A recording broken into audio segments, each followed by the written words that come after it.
ओम शांति। आइए सभी मिलकर सुनते हैं कहानी कन्हैया के आभूषण।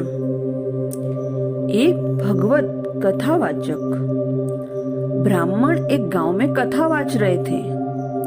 उस दिन उन्होंने नंदलाल कन्हैया के सौंदर्य और आभूषणों का बड़ा ही मनमोहक वर्णन किया।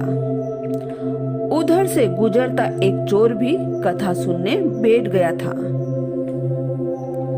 उसने जब आभूषणों के बारे में सुना तो उसे लालच आ गया। उस दिन की कथा समाप्त होने पर पंडित जी को खूब दक्षिणा मिली, जिसे गठरी बनाकर लिए जा रहे थे। जरा सुनसान में पहुंचे तो चोर सामने आ गया। उसने पूछा कि ये श्याम मनोहर कृष्ण कहाँ रहते हैं? मुझे उनके घर से गहने चुराने हैं, पता बताओ। पंडित जी डर गए। उन्हें अपने सामान का भय हुआ, सो उन्होंने बुद्धि लगाई और कहा कि उनका पता मेरे झोले में लिखा है। यहाँ अंधेरा है, थोड़ा उजाले में चलो तो मैं तुम्हें बताऊंगा। चोर तैयार हो गया। उसे जल्दी थी।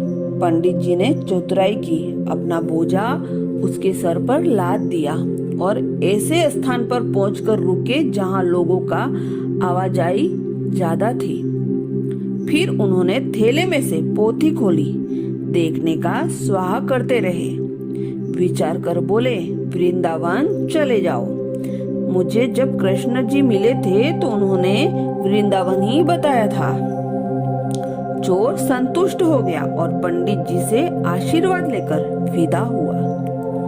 चोर रास्ता पूछता भटकता वृंदावन चल पड़ा। रास्ते में उसे बड़ी तकलीफें सही। जहाँ जहाँ भी कन्हैया के मंदिर थे उसमें दर्शन को गया। दर्शन क्या, वह तो उनके आभूषणों को देखने जाता कि आखिर ऐसे आभूषण होंगे कन्हैया के पास। आभूषण निहारने में उसे इतने मंदिरों में इतने भगवान की छवि देख ली कि उसे खुली आंखों में भी प्रभु नजर आते। रात को मंदिर में ठहर जाता और वहीं कुछ प्रसाद खा लेता। माखन चोर भगवान। आभूषण चोर पर रिझ गए। चोर के मन में प्रभु के आभूषणों के प्रति कामना भाग गई। गोपाल उसे जगह जगह दर्शन देते, तरह तरह के आभूषणों से सजे बालकों के रूप में, लेकिन वह उन्हें नहीं लेता। उसको तो असली गोपाल के आभूषण ही चुराने थे। चोर परेशान की कब वह कन्हैया के धाम पहुँचे, और कन्हैया परेशान की वह इतनी दूर क्यों जा रहा है जब मैं राह में ही उसे सारे आभूषण दे रहा हूँ। भगवान को भक्त से प्रेम हुआ तो भक्त के मन में बसा चोर का भाव अनुराग में बदल गया। चोर गोकुल पहुँच गया। एक स्थान पर नदी किनारे भगवान ने उसे गाय चराते उसी रूप में दर्शन दिया जो उसने मंदिर में देखी थी। जितनी छवि देखी सारी एक एक करके दिखा दी। आभूषणों के साथ चोर उनके पैरों में गिर गया। प्रभु ने आभूषण उतार के दिए और बोले, लो, तुम इसके लिए व्यर्थ ही इतनी दूर चले आए हो। मैं तो तुम्हें कब से दे रहा था। चोर बोला, आपको देख लिया, आभूषणों की चमक फीकी पड़ गई। अब तो मैं आपको चुराऊंगा। भगवान हंस पड़े, मुझे चुराओगे, कहाँ लेकर जाओगे?